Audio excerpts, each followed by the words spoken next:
leads, and we've confirmed that at least the top couple of drivers there, Kozlowski and Harvick, are in race trim. Nobody's yet switched over to qualifying trim for this roughly hour-and-a-half session. It's like going swimming, man. You start off in the shallow end. You know, you don't want to dive into the deep end just yet.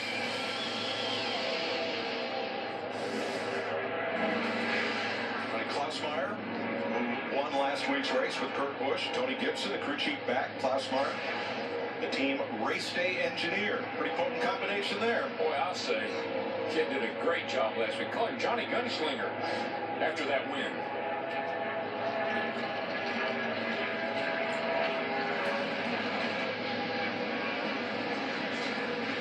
Well, you know that he's got to have a lot more respect within that garage area after that big victory last week, as well as within his own team. I think that's that's only going to help him, in his skills, make this team better. I think it says a lot about Tony Gibson too. What a group he's assembled. A group of anybody can step up guys. I love that. Great point.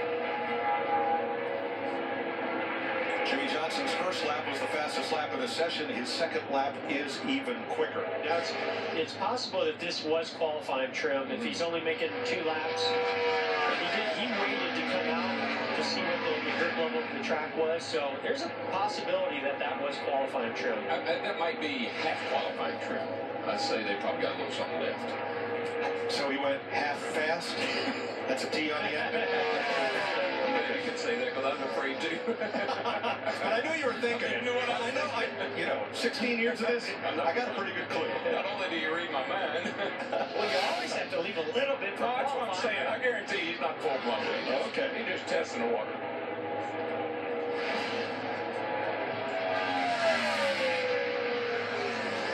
Larry, let's kind of delve into why we have an even lower, or for now, lowest downforce package here at Michigan. Yeah, Mike, it's a great question, and I think it's a combination of answers. You know, if you go from the package that we raced last year to what we've been running this year, there was about a 30% reduction of downforce. Well, I think NASCAR realized through the first third of the season that teams had gained some of that back. Not all of it, by no means.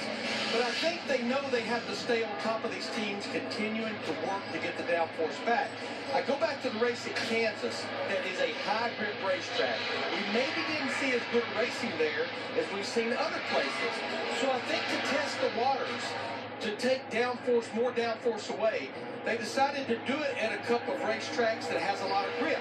Here this weekend at Kentucky next month. And I think, yeah, it's to put on a good show currently here at Michigan and at Kentucky, but also to build a notebook, NASCAR and the teams, to what we may move to in the future in 2017. I think it's really smart. They did a little bit of this last year when they put the big spoiler on the car and realized that was not the right direction to go into. The cars didn't drive good in traffic. They didn't draft up down the straightaways the way they thought. There were some heat issues inside the car and the way it moves the air underneath the car. And they went to this less downforce package that we have. And now it's time to even move forward and go further. Gosh, that is the tiniest spoiler, by the way. I was down the garage area earlier, and I looked at it. It was shocking to me, not just how much they cut off the top of it, how much they narrowed it up. Yeah, it is pretty shocking. But you know, Jeff, I always was kind of a worst-case scenario guy. And sometimes I think we get ourselves in this trap of best-case scenario. You come to a high-grip track like Michigan. We know it's got a lot of grip in the surface. You come with a different tire. I just don't want us to go down the road with a kind of a false feeling that we got this thing figured out. That's why we're doing this track. And the first Kentucky's a brand new pavement. Yes. We know you probably can run no spoiler Kentucky with all the grip it's going to have. So we're going to 2 of the best case scenario tracks to try something like this. Let's check them out. And Mike, no driver has more passion about the old school aspect of racing than Dale Earnhardt Jr. Now he finally gets to drive a car with a spoiler like his heroes, Richard Petty, David Pearson, Buddy Baker. And his early comments really loose. He said when he tried to turn the car off the wall, there was nothing on that right rear for him to lean on. And then one other comment he made to Greg Ives on his way back down pit road, he had a tremendous break shake in his pedal. So he was going to have them look at that. But early on here, right now, just working on clearances on the rub they had on the left rear. But loose. Early comments here in the garage. So we're narrower and lower. When we come back, Professor McReynolds takes out his tape measure.